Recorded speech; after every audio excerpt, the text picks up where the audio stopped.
ನಮಸ್ಕಾರ. ಸಂಜು ಅಭಿಷೇಕ್ ತೂಪನಾಟ ಫೈನಲ್ನಲ್ಲಿ ಅಪ್ಪರಿಸಿತು team India ಪಡೆ. ಈ ಮೂಲಕ 250 ಹಿಡಿದು ದಾಖಲೆ ಬರೆದ ಭಾರತ. ಇನ್ನು ಭಾರತ ಮತ್ತು ನ್ಯೂಜಿಲೆಂಡ್ ನಡುವೆ ಫೈನಲ್ ಪಂದ್ಯ ಅಹಮದಾಬಾದ್ನ ನರೇಂದ್ರ ಮೋದಿ ಕ್ರೀಡಾಂಗಣದಲ್ಲಿ ನಡೆಯುತ್ತಿದ್ದು, ಈ ಒಂದು ಪಂದ್ಯದಲ್ಲಿ ಟೀಮ್ ಇಂಡಿಯಾ ಅಕ್ಷರಶಃ ನ್ಯೂಜಿಲೆಂಡ್ ಬೌಲರ್ಗಳನ್ನು ತುಳಿಪಾಠ ಮಾಡಿದೆ. ಆದರೆ ಟೀಮ್ ಇಂಡಿಯಾದ ಆರ್ಭಟಕ್ಕೆ ನ್ಯೂಜಿಲೆಂಡ್ ತತ್ತರಿಸಿದರೆ ಟೀಮ್ ಇಂಡಿಯಾ ಬ್ಯಾಟಿಂಗ್ ನ್ಯೂಜಿಲೆಂಡ್ ವಿರುದ್ಧ ಫೈನಲ್ ಪಂದ್ಯಕ್ಕೆ ಯಾವ ಥರ ಇತ್ತಂತ ಈ ಒಂದು ವಿಡಿಯೋದಲ್ಲಿ ಪ್ರತಿಯೊಂದು ಅಪ್ಡೇಟನ್ನು ತಿಳಿಸ್ಕೊಡ್ತಾ ಬರ್ತೀನಿ.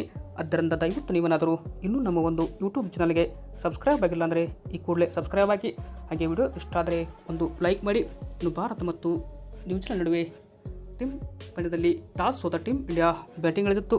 ಟೀಮ್ ಇಂಡಿಯಾ ಪರವಾಗಿ ಸಂಜು ಸ್ಯಾಮ್ಸನ್ ಮತ್ತು ಅಭಿಷೇಕ್ ಶರ್ಮಾ ಅವರ ಜೋಡಿ ಆರಂಭಿಕರಾಗಿ ಕಣಕ್ಕಿಳಿದರೆ, ಇತ್ತ ICC ನಾಕೌಟ್ ಗೇಮ್ಗಳಲ್ಲಿ 50+ ಜೊತೆ ಆಟ ಆಡಿದ ಆರಂಭಿಕ ಜೋಡಿ ಎಂಬ ಹೆಗ್ಗಳಿಕೆಗೆ ಈ ಜೋಡಿ ಪಾತ್ರವಾಯಿತು.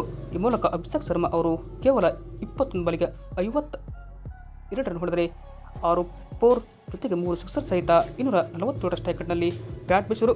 18 ಬಾಲಿಗೆ ಅರ್ಧಶತಕ ಗಳಿಸುವ ಮೂಲಕ ಅಭಿಷೇಕ್ ಶರ್ಮಾ ಅವರು ಅತಿ ವೇಗದ ಅರ್ಧಶತಕವನ್ನು ಈ ಒಂದು T20 ವರ್ಲ್ಡ್ ಕಪ್ನಲ್ಲಿ ಬಾರಿಸಿದರೆ, ಸಂಜು ಸ್ಯಾಮ್ಸನ್ ಅವರು 46 ಬಾಲಿಗೆ ಸ್ಫೋಟಕ 89 ರನ್ ಗಳಿಸಿದರೆ 5 4 8 6 ಸಹಿತ 193 ಸ್ಟ್ರೈಕ್ ರೇಟ್ ಇವರದಾಗಿತ್ತು. ಈ ಮೂಲಕ ಇಶಾನ್ ಕಿಶನ್ ಕೂಡ ಕೇವಲ 25 ಬಾಲಿಗೆ 54 ರನ್ ಹೊಡೆದು 4 4 4 6 ಸಹಿತ 216 ಸ್ಟ್ರೈಕ್ ರೇಟ್ ಇವರದಾದರೆ, ಇತ ಹಾರ್ದಿಕ್ ಪಾಂಡ್ಯ 18ಕ್ಕೆ ಔಟ್ ಆದರೆ, ಕೊನೆಯದಾಗಿ ಶಿವಮ್ ದುಬೆ ಅವರು 8 ಬಾಲಿಗೆ ಸ್ಫೋಟಕ 26 ರನ್ ಹೊಡೆದರು. 2 6 ಜೊತೆಗೆ 3 4 ಸಹಿತ ಇವರು ಕೂಡ 225 ಸ್ಟ್ರೈಕ್ ರೇಟಲ್ಲಿ ಬ್ಯಾಟ್ ಬೀಸಿದರು.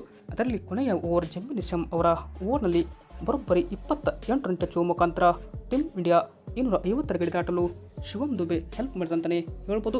ಹೀಗಾಗಿ ಒಂದು ಫೈನಲ್ ಪಂದ್ಯದಲ್ಲಿ ಟೀಮ್ ಇಂಡಿಯಾ ಬೃಹತ್ ಟಾರ್ಗೆಟನ್ನು ಈ ಒಂದು ನ್ಯೂಜಿಲೆಂಡ್ ತಂಡಕ್ಕೆ ಇಲ್ಲಿ ಕೊಟ್ಟರೆ, ಟೀಮ್ ಇಂಡಿಯಾ ಬಾಲಿಂಗ್ ಯಾವ ಥರ ಮಾಡ್ತಾರೆ ಅಂತ ಕಾದೋಣ. ಬಟ್ ಏನಾದರೂ ಪವರ್ ಪ್ಲೇನಲ್ಲಿ ವಿಕೆಟ್ ಬಿತ್ತು ನ್ಯೂಜಿಲೆಂಡ್ ಅಂದರೆ ಇಲ್ಲಿಂದ ಟೀಮ್ ಇಂಡಿಯಾ ಕಮ್ಬ್ಯಾಕ್ ಮಾಡಿ ಈ ಒಂದು ಪಂದ್ಯವನ್ನು ಗೆಲ್ಲುವ ಸಾಧ್ಯತೆಯನ್ನು ಕೂಡ ಹೆಚ್ಚಿದೆ. ಬಟ್ ಸಂಜು ಸ್ಯಾಮ್ಸನ್, ಅಭಿಷೇಕ್ ಶರ್ಮಾ, ಇಶಾನ್ ಕಿಶನ್ ಅವರ ಒಬ್ಬರಕ್ಕೆ ಕಂಪ್ಲೀಟ್ ಆಗಿ ಇಲ್ಲಿ ನ್ಯೂಜಿಲೆಂಡ್ ತಂಡ ಧ್ವಂಸವಾಗಿ ಹೋಯಿತು.